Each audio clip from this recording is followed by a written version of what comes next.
Hello guys, welcome back to the channel. And this today's tutorial I'll be showing you how to call in Google Chat. So guys, first of all, open your Google Chat application on your phone. But if you don't have a Google Chat application installed on your phone, you can go to your Gmail application. Then you can open the chat feature.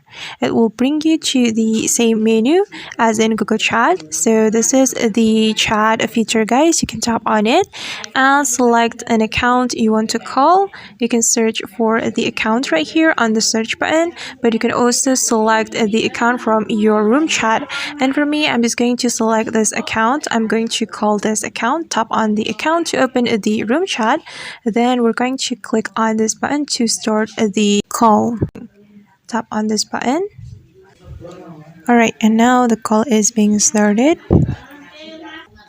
Alright guys, and that's how we can call in Google Chat. I hope this tutorial will be helpful for you. Thank you so much for watching and see you on the next video.